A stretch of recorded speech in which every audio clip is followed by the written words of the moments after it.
So the combination I just did involves some of my favorite steps. I love petit allegro and grande allegro, and basically anytime you go to center and you start to move a little bit more, it's all about the relationship with your foot on the floor.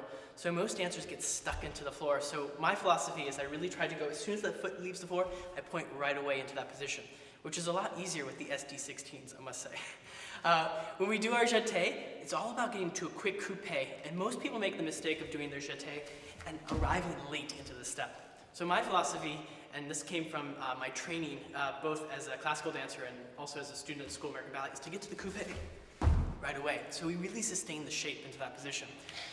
Brise-volet, I always think about brise-volet as kind of like a hummingbird, as if it's over a flower or a plant, and your body stays the same, but we all of a sudden change the angles here, and what we want to do is have a nice counterbalance between the two. If the arms get too rigid, it looks like this. So when we soften the arms and we add the back, it's such a beautiful thing. And that kind of goes back to the push-ups that we did at the very beginning of class. And of course, the very last thing is the double tour.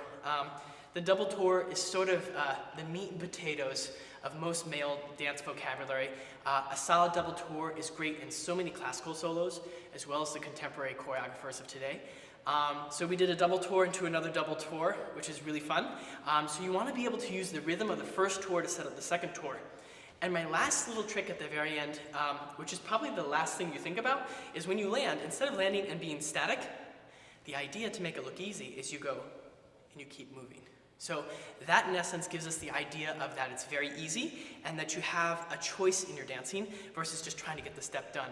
So that's one of the hardest things I think I can think of as a professional dancer, to not only achieve what the step is supposed to be, do it on the music, but to make it look like I'm in control the whole time. So being a dancer is basically having complete control of your body, yet having the freedom to move with the music and how you're inspired.